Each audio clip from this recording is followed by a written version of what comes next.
Hey, what's up, everybody? Happy Friday. This is another episode of Free Real Estate Fridays. This is episode number 40. So we're getting up there slowly but surely. I've taken a couple weeks off over the summer, as I'm sure we all share the same issue of just having a kind of a crazy summer and lots of kids' activities and whatnot. But it is time to get back to reality and get to work. And there's a lot going on out there with real estate. So I jotted down a couple things over the week to talk about this week. Some of which is anecdotal and some of it is, actual market conditions. So I'll talk about a few of those things today. First and foremost, I always like to plug some sort of local business or something at the start of my broadcast. And today I'm wearing my Joe Cerati Trio shirt. There you go. Joe Cerati is a guy I've known for a long time. As a lot of you know, I used to manage bands back in the late 2000s and met a band called Only Living Boy back then, probably around 2005-ish. And Joe was a member of that band. And we've known each other now for about 15, 16, 17 years, somewhere in that range. And Joe is a fantastic musician, and this is his latest project, Joe Cerati Trio. This is all very elementary to a lot of you because Joe's pretty well known in this area. But I want to plug Joe because, first of all, he's fantastic. The music is fantastic. Joe is a next level talent. He plays a lot in this area. So if you ever see the name pop up, you should go out of your way to see this, especially if you're generally interested in music. They are an acoustic trio. And they are fantastic. But Joe has also helped us out quite a bit on the charity front. So a lot of you may know that I am a part of the local organization Woodlands Wildlife Refuge. I've served on their board now, I believe, for 3 or 3.5 years somewhere. Actually, yeah, I think it's almost been about 4 years. And Joe has helped us out with a number of charity events and given his time and really kind of become a friend of the organization. And, I want to give that back by just plugging him. And if you do get a chance to see this, doesn't matter where you're watching this, because again, we have this, this is being broadcast in many places. And I always have, people asking me questions from all over the country. But he's available on all the traditional YouTube and Spotify and all the other things, so check him out wherever you are. So that's my plug for this week on something local. Joe Cerati Trio. I think it's one R, two T's. So Cirotti,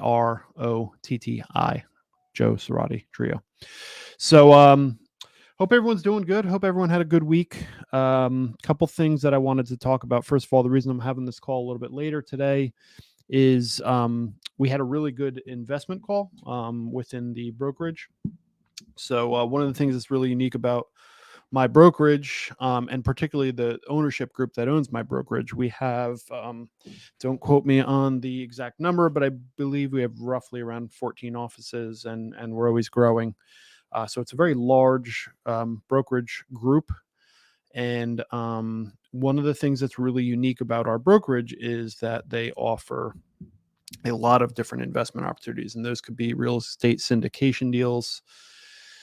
If you're not too familiar with real estate syndication deals, I won't get too into it. I kind of talked about real estate investment last week, but real estate syndication deals is basically getting a group of investors together. Let's call it 50 investors that are each putting up a certain amount of money to go out and purchase some sort of thing. Let's say it's a 70 unit apartment complex that we're going to build, and getting all these people to invest in it and then sharing in the profits of that activity. So we have a lot of real estate syndication deals. In fact, the building I'm sitting in, my ownership group purchased this building, and I'm one of the owners, partial owners of this building.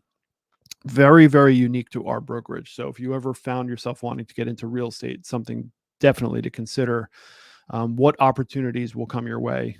How will your brokerage support your financial independence and get you scintillating offers of real estate? We don't have the traditional 401k or anything like that.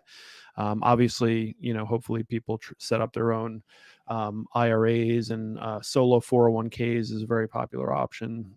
That's what I do. But in addition to that, you always want some sort of other long-term investment opportunities, and our brokerage does a lot of that. So we do real estate syndication. We do the building syndications, like the building I'm sitting in. We have shares in title and insurance and everything else. And it just kind of helps, especially the market's, relatively slow right now. So when you're an agent like myself, who, depends on that income for, feeding my family, it's nice when those investment checks roll in on those slow months. You get a little something to, help, even out sort of the roller coaster of working on a commission.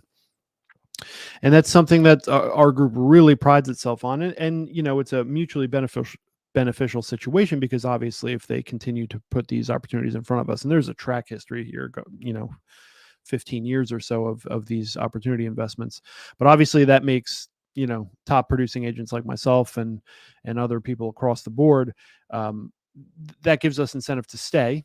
It gives the ownership group incentive to keep giving us good returns on our investments, and also to bring in more agents to help us grow. So it's something that our ownership group is very big on, giving these opportunities back to agents. So and it's very simple. I mean, obviously, if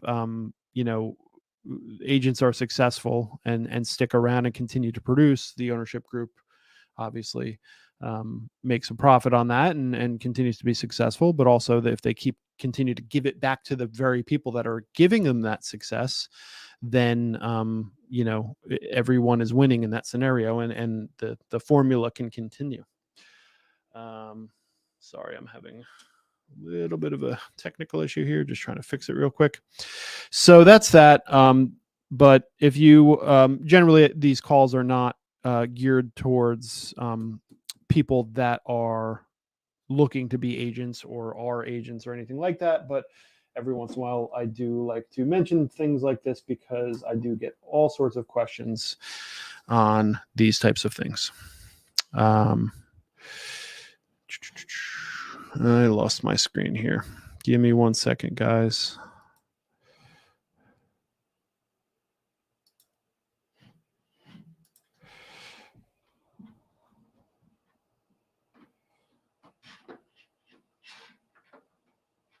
For the dead air.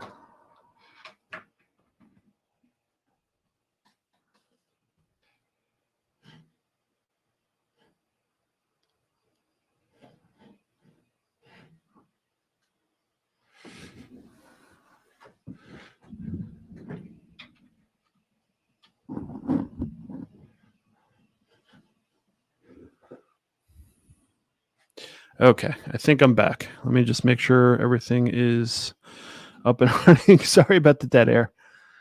Every fifth episode, I get some technical difficulties. Okay, so I think I'm good. If you are watching this and you ever want to comment or ask a simple question, please go ahead and do that. Post in the comments. The streaming software that I use is StreamYard, and it may ask you to validate your identity in some way on Facebook. I don't think it does that on the other platforms, YouTube and LinkedIn. But it's just to make sure that you are a person. Generally speaking, I cannot see who's watching. I can see there are people watching. I cannot see who those people are until you comment. But if you have any general real estate questions, or you have anything you'd like to ask, please feel free. Post it in the comments, and I'll do my best to answer it. So a couple things. Number one, I want to talk about listing in this market. So what we're seeing anecdotally in this market. Anecdotally, transactions are generally taking longer. Not necessarily the process of getting a transaction from offer acceptance to closing. That generally is pretty consistent between 45 and 60 days, barring any sort of special circumstance. If there's a big repair, septic, or an underground oil tank or something like that, then sometimes they'll take a little bit longer. But generally speaking, 45 to 60 days is standard.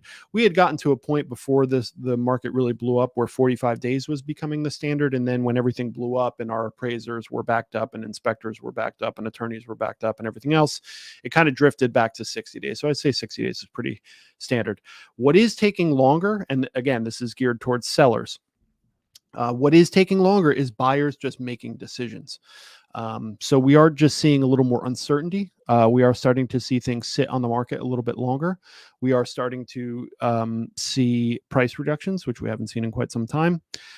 So the market is just kind of calming down. Now, there's obvious reasons for this. I think first and foremost are obviously interest rates, but for the most part, we've been holding in that 5.5% region. And again, obviously that depends on your credit and what type of program you're using and everything else. But generally speaking, interest rates have held steady over the past couple months, which I think has kind of emboldened the people that really need to make a move right now to go ahead and start making that move. But because the inventory is so dreadfully low, that process is taking a little bit longer. And I think people are just being a little more cautious because interest rates are higher, and they want to make sure that if they're going to make a move in spite of the interest rates, that move is something that they're very comfortable making. The house is perfect and everything else. So generally speaking, on the buy side, things are just taking a little bit longer. People are taking longer to pull the trigger. And it's a combination of that being confident that they're doing the right thing in spite of the interest rates, as well as dreadfully low inventory. So how does that affect you on the listing side? Well, number one is we want to keep expectations in check. So it's very easy for me to waltz into your house, say real estate market's fantastic. Your house is going to sell in 5 days and you're going to get 20 offers and they're all going to be over asking.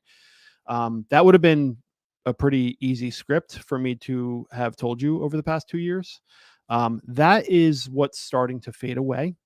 I like to be totally transparent with my clients. And a lot of that is, a lot of times I kind of have to tell you things that are not necessarily good news. They're not necessarily bad news either, but it's not good news. But I want to be very honest so that we manage expectations and we don't have a very uncomfortable conversation somewhat down the road. So generally speaking, I would say that to clients is, if your neighbor sold 8 months ago, right down the street, exact same house as yours, their experience that they had 8 months ago, a year ago, year and a half ago, 2 years ago, is not going to be the same as the experience you're going to have today.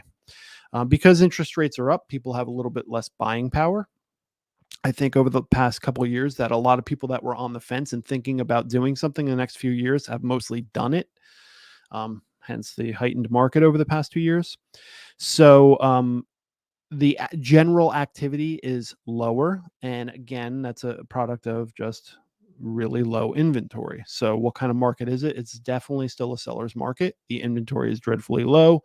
If you have a house that's decently updated in a decent neighborhood at a good price, that's important, you're going to have a lot of success. You'll probably almost definitely have multiple offers, and you will still benefit from the seller's market. But gone are the days where anyone can walk into your house and say your house is going to sell very quickly. We're going to get 20 offers and it's going to be well over asking price. Because of the market the way it was over the past 2 years, listing agents could take a hands-off approach and probably still have success. And I would say still have success in spite of the fact that maybe they're not doing all of the best practices in terms of selling a house.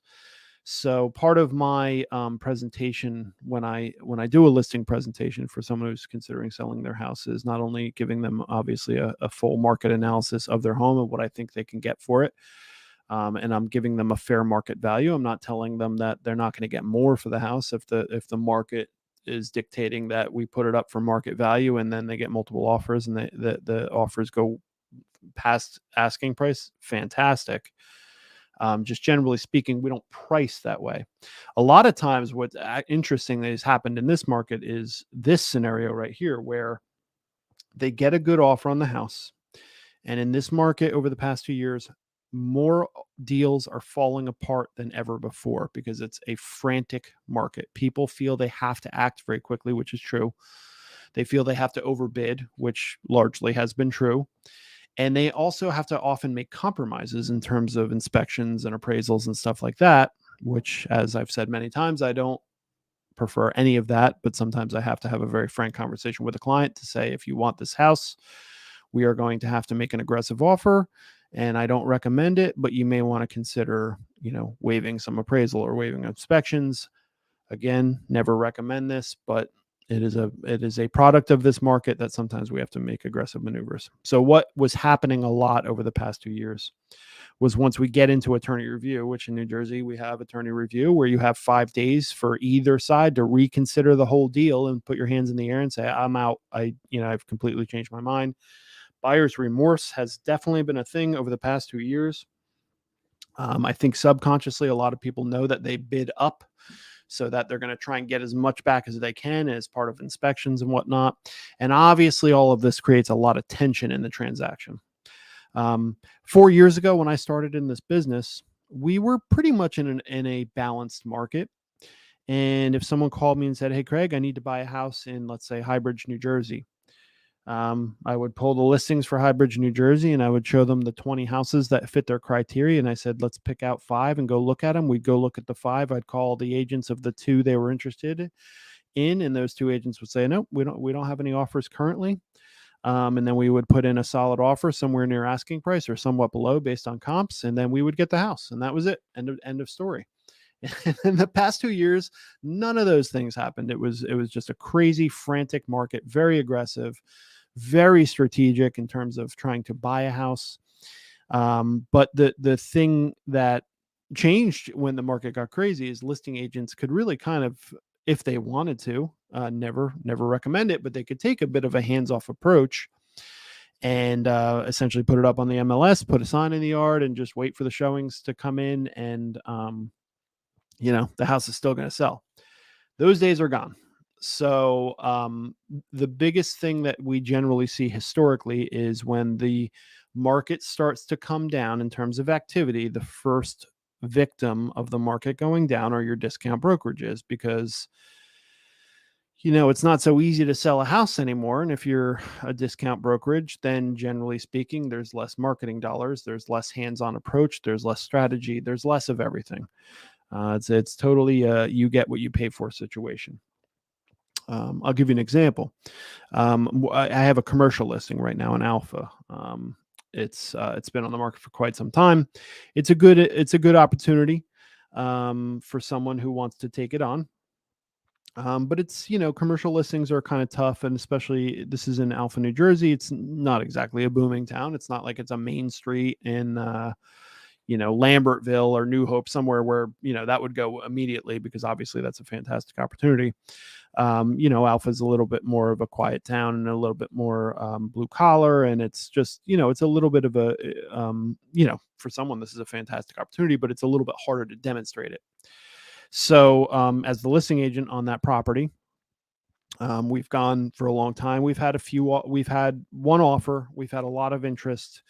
The one offer we had, they were just a little bit short on what we needed for them to pull off the deal. So that didn't end up coming together.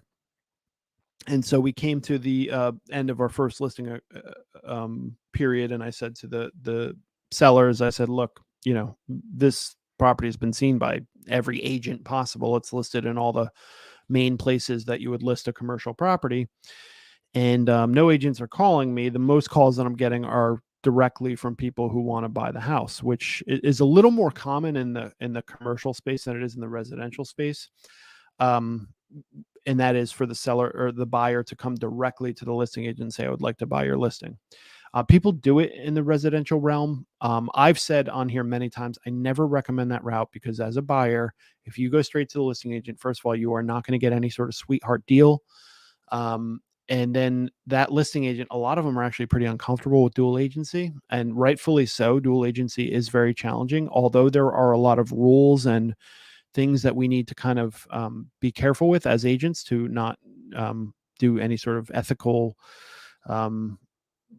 violations or anything like that.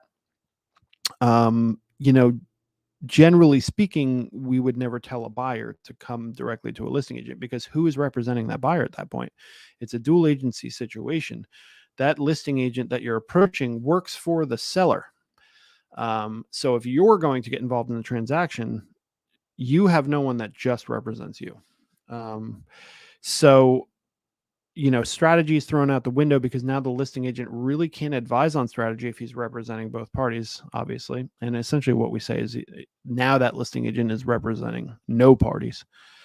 So actually, it even creates tension on the listing side as well, because that person that they were previously advising, they can no longer advise.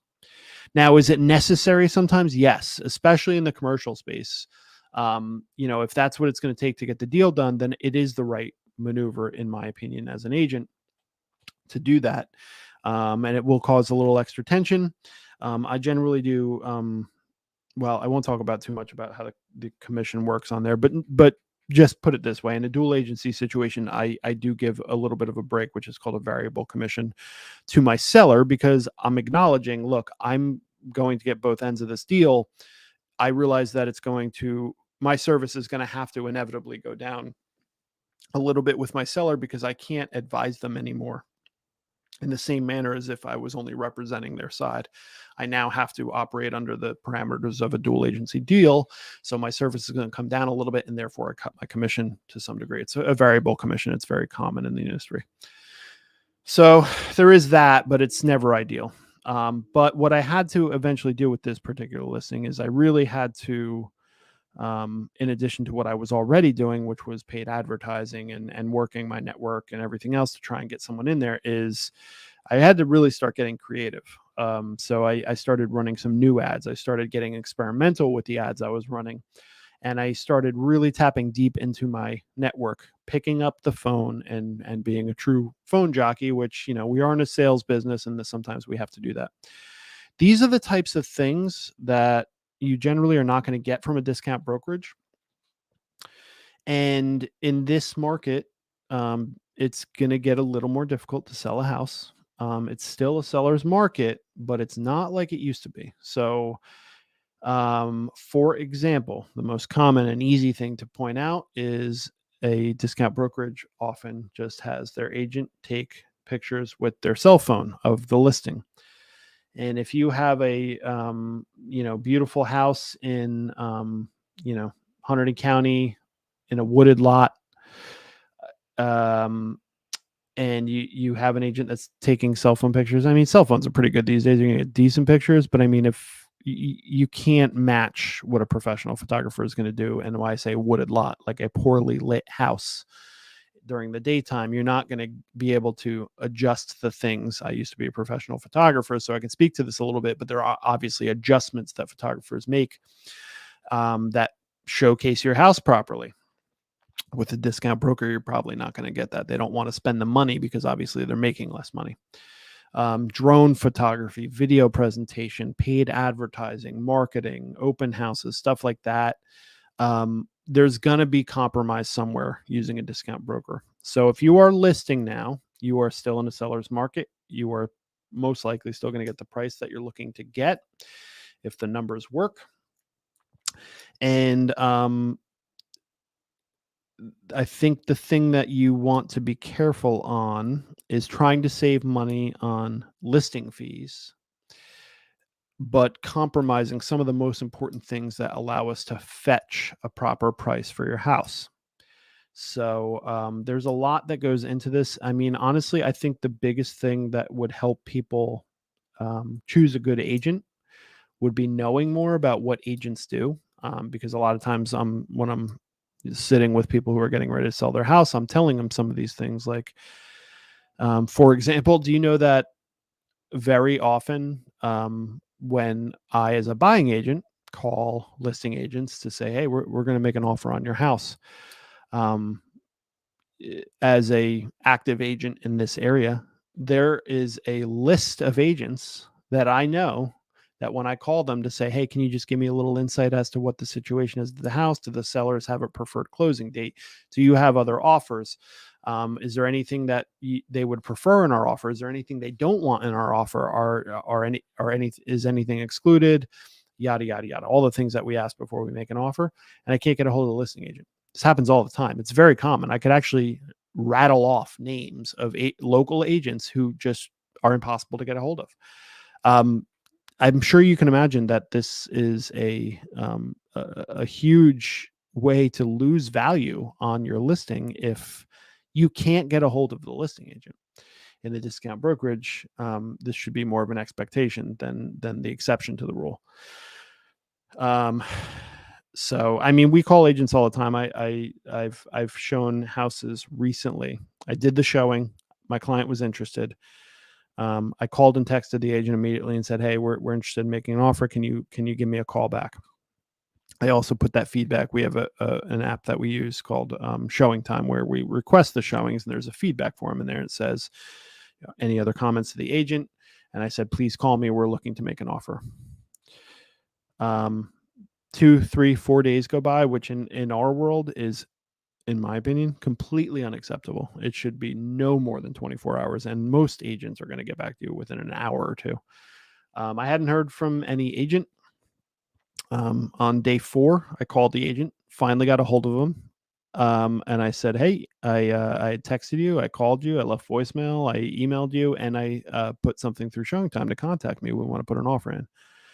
And their response was, oh, you know what? That property's under contract. And I said, oh, when did it go under contract? It went under contract the previous week. So I showed that house and it was never even available. To me, nothing justifies that. That to me is completely unacceptable. That's one example, but you can imagine how many opportunities slip away because someone called and wanted to put an offer together and then stopped calling because either they hadn't heard back and their clients found another property. They got a bad feeling that it was just going poorly and that the sellers were unreasonable, even though the sellers have no idea that's even happening. So, because the market is coming down a little bit, we don't have this luxury anymore of just throwing it up on the market. We had a lot of for sale by owners during that market because people were like, oh, anyone can sell a house these days. And then what would generally happen is when they would get 50 showing requests and they don't have the systems that we have and they don't have the organization, obviously we're set up for this. We're the professionals. They would get overwhelmed and eventually call a realtor. Those days are gone. So you really need someone that's going to be proactive. You need someone that's going to be strategic. You need someone that has a grip on the market. You need someone that can vet offers and tell you which ones are good and which ones are bad. It is very rarely about price. Price is definitely a variable. We want to get you as much money as possible, but there are other things in those offers, in the pre-approvals, in inspection requests, in waivers and stuff like that, that we are going to highlight to sellers and say, you know what? This is a thing I want to point out to you about this offer. This is a red herring in this offer. This is a flag. This is something that I would be concerned with. Here's my experience with this and the 30 homes I've sold this year. It's really tough to think that someone who sells 25 to 30 homes a year and hundreds over their career, is going to have the same outlook on selling a house than someone who's doing it for the first time ever as a for sale by owner. And maybe even the first time that they've bought or sold a house in 20 or 30 years. So gone are the days where you just throw it up there and it'll just all work itself out. So I would just caution people against that. Everything's negotiable. So I talk about discount brokerages and commission is always negotiable. So, I think that there may be perceptions out there that discount brokerages are way cheaper, but I can tell you very quickly that is a falsehood. That is not much more than marketing. That they would indicate to you how they're saving you money, which is probably full of loaded statements and things, because the gap is really not that much. And I can quickly tell you why generally speaking, a good realtor can get you more money for your house, but B, those savings and what those savings mean, where that's going to cost you in the long run. So, the old adage, you get what you pay for, couldn't be more true when it comes to listings, especially in a market that's not hyper seller's market. A hyper seller's market, sure, you might be able to get away with that and save a few bucks. But those days are gone. So on the buying side, let's talk about that for a little bit. So on the buying side, interest rates have stabilized a bit, holding, anywhere from 5 to 6, generally somewhere in between there. And, we're getting out of a period where it shot up very quickly, which brought all the buyer activity down because everyone was like, whoa, whoa, whoa, whoa. Because listen, you could decide that you're going to buy a house, but you're probably not going to get a rate lock. until you are really serious. So I think what a lot of people were doing, we start talking to people generally right before that, right before they're like, all right, well, let's start getting more serious about this home search. We get very few calls of people that like, we need to buy a house right now and we need to go out this weekend. We need to find a house and we want to buy it. That is like 2% of the calls that I get. Most of it is like, hey, we're thinking about February, so it's we have a little bit of time to set them up with a search and get them on an email, et cetera, et cetera. The the the biggest thing is that we got through this period where rates shot up, things are holding a little bit steadier at the 5 or 5.5%.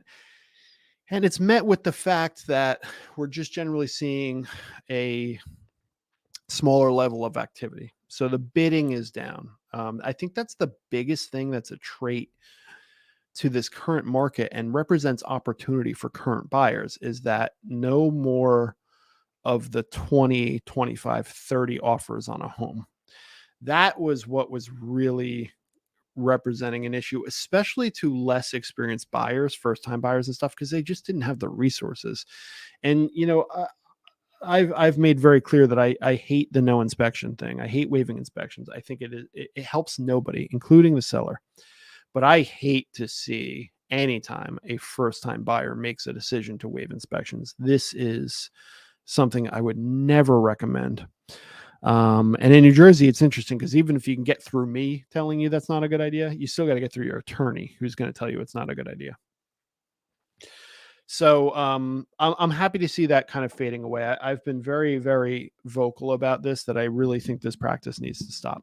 I wish there was something we could do to regulate it, but it unfortunately is almost impossible to regulate because there are situations where it makes sense to waive inspections because you have the resources and you're buying something where there's going to be inevitable fails. So investment properties or stuff like that, where it's going to be like a total rehab. You waive inspection on that. I mean, that's standard. And most savvy investors do something to that effect, especially in a competitive situation. The other thing is, a lot of people are saying, all right, well, we're still going to continue to kind of watch the market and see what happens. Well, right now, as we sit here today, is rates have stabilized. We have less bidding. And what's coming right around the corner? And I say that now, it's September 9th. But it takes 2 months to buy a house, right? Coming right around the corner is our spring market. Spring market is by far the busiest time of the year in real estate, because people start thinking about, well, I would like to close when my kids get out of school, which is, June-ish. So come April, that's when all the activity picks up because people realize they can get it all done. And by the time they're done, the kids will be out of school and everything else. So everything picks up. If you're holding out to check on those rates and becoming a rate speculator, you want to save some money by holding out to see if rates go down. They might go up. In this market, I shouldn't say market, in this world right now, there's no certainty as to where the rates are headed. So, right now you have an opportunity. If you can find a house, that's the big but, because the inventory is very low. If you can find a house, don't wait for the spring market when everyone else wants to buy too, because we might be right back, especially if rates stabilize or even go down, you're going to be right back in that competitive situation. This is a great time to buy. You will see this posted if you follow other realtors, if you watch, the news, business news or anything like that. This is probably the best time to buy that we've seen in over 2 years. That is no BS, because we've gotten through this heightened period. Rates have gone up a little bit, knocking out a lot of buyers. Inventory is very low, but we're not yet in our seasonal busy season. So we have this little period right now where it makes a lot of sense to buy. So if you have the resources, you're ready to go, you're thinking about making a move, you should minimally just be proactively checking out inventory. Be ready. And that's what I've been telling people for 2 years, because over the past 2 years, the biggest thing that was happening, slightly different than what's happening now, is that people were getting discouraged. They were putting in a couple offers. They struck out a few times, or they liked something, but it got too expensive via bidding and they never even put in a bid. They would get discouraged and say, you know what, Craig, we're going to take a little break from things right now. We're going to start looking again in a few months when things settle down. And I would always say, well, I don't see any sign that they're going to settle down in a few months, but I can respect your decision. I totally understand. I'll keep my eyes open for you, but I would just encourage you guys to also have your eyes open at all times and be ready. That means having your pre-approval done and being ready to pounce. If one morning you wake up and you pick up your phone and you go onto Zillow and you say, here it is, here's the perfect Center Hall Colonial in Pittstown, New Jersey for under 600,000, needs a little bit of work, but we're prepared to do that. This is what we've been looking for all this time. If you are not ready at that moment, you might miss out on that opportunity. Now what's happening is people are waiting because they're waiting to see what happens with rates, and they're waiting to see what happens with home prices, which there, is no real sign that they're going to go down. It's just the bidding is going down. So asking prices, over the past 2 years, we've been blowing through asking prices, but the asking prices themselves are slower to go up because they're going up in response to comps.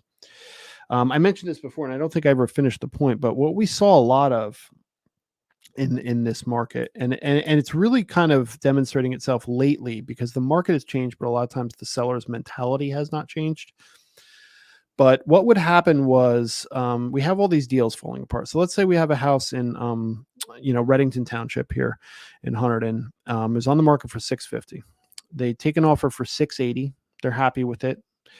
And over the course of the next 5 days after they accept the offer, the buyer backs out. Whatever tripped them up. Again, this is happening more often than not these days. Let's just call it buyer's remorse. They 2 days in, their lawyer mentioned something to them, and they're like, yeah, you know what? We just, I think we acted too fast. We get that all the time, by the way. They just say, we think we acted too fast. To their credit, you do have to act fast in this market. So maybe they did act too fast, and maybe they have a little buyer's remorse. So they kill the deal. So what happens to that listing? Previously listed at $650. They got multiple offers, the highest one being $680, which they accepted.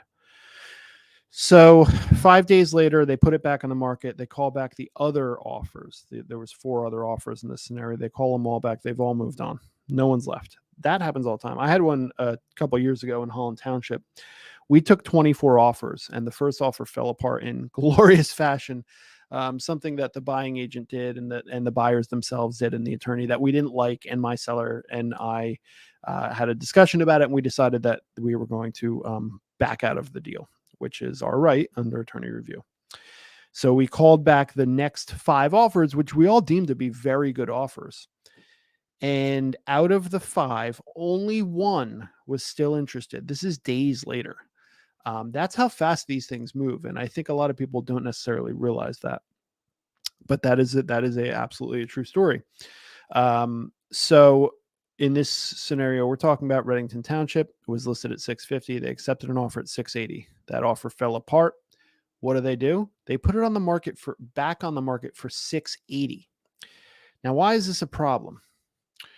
Well, you got the 5 offers based on that asking price of $650, and all those agents calling and saying, hey, what's the situation over there? Well, we have multiple offers, and they were able to talk their clients into getting up to $680, which eventually got accepted. But then the deal fell apart because they had buyer's remorse. So listing it at $680 now, the absolute top, all those people that made you offers slightly below that you didn't choose, they're out now because they see the new asking price of $680 and say, oh, well, no, I loved it at $650, but $680, that's getting ridiculous. And everyone's got their cutoff. Eventually people are going to drop out. And I always kind of remind people, I even kind of challenge listing agents on this, is I know you had an offer for $680, but that offer fell apart very quickly. In addition to that, what made you get that offer of $680? It wasn't listed at $680 and they gave you full asking price. It was listed at $650. They recognized there was competition for it, and then they put a premium on it. When you relist it at 680, blasting it back out to all the people who have already seen the listing, but now the price has gone up, you are guaranteed to fail.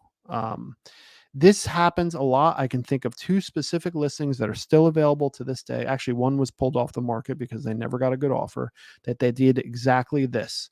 They got one offer, well, two different scenarios, but very similar idea. One was they got an offer that was very good. The offer fell apart. They put it back on for most of what that very good offer was. The offer that fell apart. And then when they put it back on the market at that new price, first of all, the first question everyone has is, how could you raise the price? If you don't have a deal, like how is raising the price going to help you find a new deal? It doesn't make any sense. If people raise the price on a listing, which is extremely rare, there has to be like a very deliberate reason for it. The easiest example I can think of is that they put in a new septic. That's a $40,000-$50,000 proposition, and now you can kind of demonstrate to people that, all right, well, you now have a brand new septic. Previously, when you were looking at this house, this septic was probably going to be rough. It was built in the 80s, and that's the thing that you're going to have to worry about down the road. So you're willing to offer us a little bit less. We're going to put in a brand new one for you. So that house is now worth another 25-30 grand. That makes sense. And that's a simple call. I call the listing agent. Hey, I saw you did a price increase. What's up with the price increase? Oh, we put in a brand new septic. They, it's a really beautiful system, and it's so we priced accordingly. All right, that makes sense. But otherwise, it doesn't really make sense because you took your highest bid and you set that as the new baseline. But all the people that offered less and are no longer interested, no one's even going to look at it anymore. They saw it when it was 650. They came up in their Zillow too, and they chose not to buy it. It doesn't make any sense to raise price. Very common mistake. So these are the kind of things that we see in this market. Market's crazy, and people make some very strange decisions, and that's one of our favorite examples to talk about is the price increase. That's a really tough one to get out of. Let's see what else. Yeah, I mean, with all of this, people are going to buy and sell. In the worst markets, people still buy and sell houses. There's job relocations and there's upsizing and downsizing that they need to do because it dictates their financial future. So there's always going to be some movement, but I can definitely confirm to you that we are 100% still in a seller's market. I don't see it going away anytime soon. If you say, Craig, I'm going to sell in 5 years, I mean, no one knows what it's going to be like in 5 years. It could very well be a buyer's market in 5 years. But I'm pretty confident to sit here and tell you that at least 18 months to 2 years from now, it'll still be a seller's market. But right now is a good time because there is a good little bit of balance that's coming around. And I'm talking seasonally. I'm talking about the next 3 months. When spring market comes around, I'm waiting to see as much as anyone about what's going to happen, because I think if interest rates continue to hold steady and 5% kind of becomes the new normal. When I started in this business, it was roughly like 4.4% was like roughly what people were getting on their mortgages. And I told you that was a balanced market. If people wanted to buy a house, they were getting a house. There wasn't all the crazy bidding wars. If we got multiple offers on a listing, that was like a huge victory. Like 2 offers, that was like, jump up and down. Wow, this went really well. That was when interest rates were at 4.5. Then obviously interest rates went down to like 2.5, 3, and the market went crazy. And now they're up to 5, and it got quiet. Well, they were up to 6, so it got up to 6, and they were quiet. But look at things historically. If you're my age, I'm 42 years old. Ask your parents what interest rate they paid for their house. Ask anyone 10 years older than you what they paid for their house. I know a lot of the agents that are a generation up from me. They said when they started in the business, the standard rate was about 11%. So historically, we're still very low. The historical average for mortgage rate is roughly around 8%. We are still well below that. So it's all perspective. If you're looking at the perspective of the past 6 months to 2 years, yeah, 5% seems high. If you're looking at the perspective of the last decade or the last 20 years, then 5% is pretty low. So, Everything is always strategic. Everything is always moving. And that is why, listen, obviously I'm a little biased, but my recommendation is to not try and save money on a real estate agent, because if you don't have someone tied into all of these points, um, you leave yourself open to the possibility of making a hasty decision. Um, there's good agents and bad agents, and the good ones that are really truly good will probably demonstrate that to you very quickly with their knowledge and their talking points. And it, real estate, there's so much to know in real estate. It's very easy to become a real estate agent. It's not necessarily easy to become a good real estate agent. You have to be very deliberate. There's continuing education. There's classes. There's just systems to learn about, like, how many people know about septic systems versus sewage systems, and different types of loans, and the role of the attorney in the transaction, dual agency, like all of these things that we have to learn.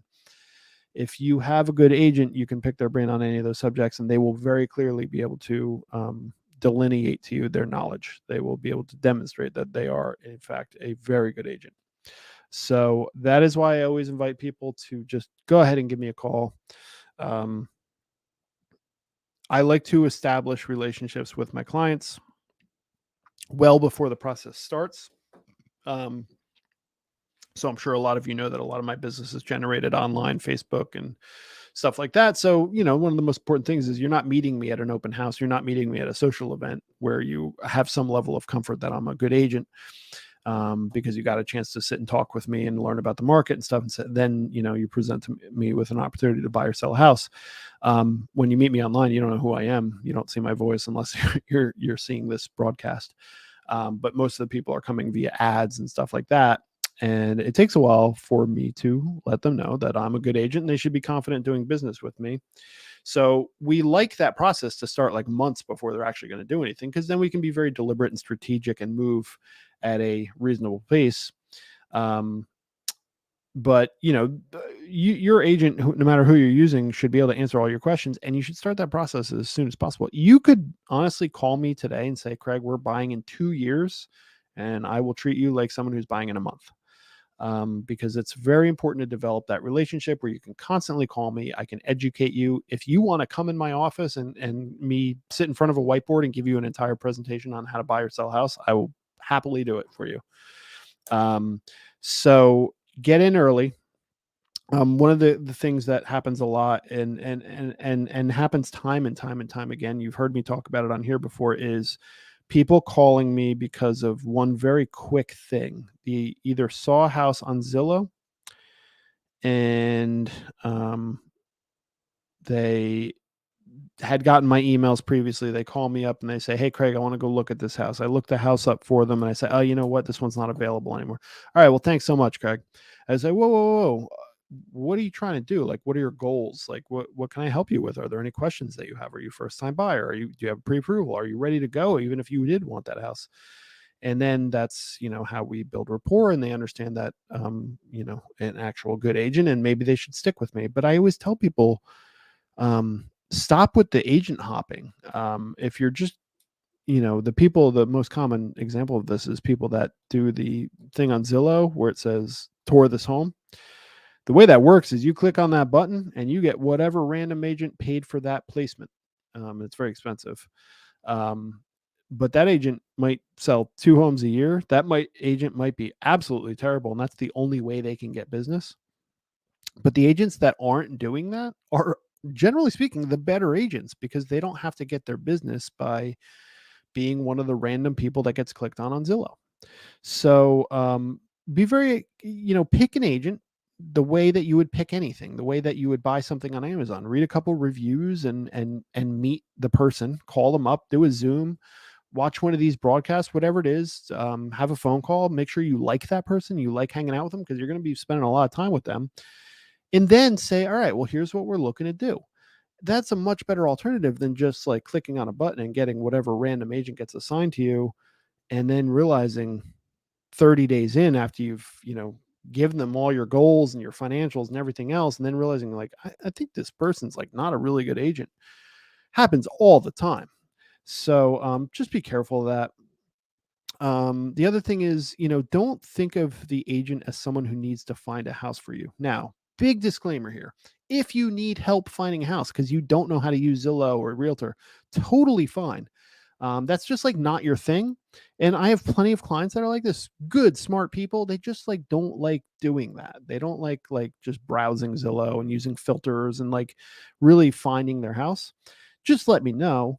But for the most part, most of my clients are looking on their own, and they also get emails from me. But that's not necessarily me proactively looking. It's more like putting in search parameters and setting up a filter, and they get an automated email. It's really a safety net. And I tell people that this email is nothing more than a safety net. If you need more deliberate help, then let me know, but also continue to use Zillow and everything else and look for houses on your own. I mean, most people find that part of the fun. But the value of a real estate agent, and I will continue to preach this, is not finding a house, because we can all do that. We all have access to the same things. The listings that I'm looking at are the exact same things that are on Zillow. There is no difference. Literally no difference. The only thing that you might be able to find from an agent that is not on Zillow is the potential for exclusive deals. Now, every brokerage has a system in place here, and that largely depends on the network of your agent, who they know and who they have access to, because exclusive deals work in a variety of ways. It's not just within the brokerage. That is the only caveat, but honestly, that's like 2 to 5% of our deals. 95% of it is coming straight off the MLS. We can all see the exact same thing. 95% of houses are available to everyone, the general public, other agents, everyone. Same pool we're pulling from. I have people that register on my website because they just want to see what listings I have. And I make clear to them every time, first of all, there's thousands and thousands and thousands of houses on my website. Obviously, those are not all my listings, and that's pretty clear from the website. And every single house on my website comes from the exact same feed that feeds Zillow. That is not why you should be on my website. You should be on my website because you want to work with me and you want me to see your activity in searching for homes so that the algorithm that we have assigned to you continues to improve based on your activity. That's why you should be on my website. It's much more about what happens after the home is found than before the home is found. And I will continue to preach this because I really think it is the number one misunderstanding of what the value of a good realtor is. The good value of a realtor is not something that any one of us can do from our phone, which is finding a home. The value is what happens after you find the home, getting your offer accepted and getting you over the finish line. That is the value of a realtor. So I will continue to talk about that in coming weeks. I've gone on way too long. We're 52 minutes in. I saw quite a few people stop by, and thank you so much for your continued support. I'm psyched that it's episode 40. I'm glad that we've done 40 of these. And I hope you're all doing well. Eating up the last few days of summer. What do we have? About 2 weeks left of summer. I know a lot of people think of like school starting as the end of summer, but technically we still have 2 weeks if you're going to be an optimist about it. So I hope you guys all get out there and enjoy these last couple weeks. And I will talk to you all soon. Please hit me up on any of the socials or comment threads, YouTube, LinkedIn, Facebook, wherever you're watching this. And I will do my best to answer your question in a future session. If you need my contact info, obviously my phone number is on the screen here, and all my links are in whatever platform you're watching this from. There should be links in the description of the video. All right. I hope you're all well. Talk to you all soon. Thanks so much. Bye-bye.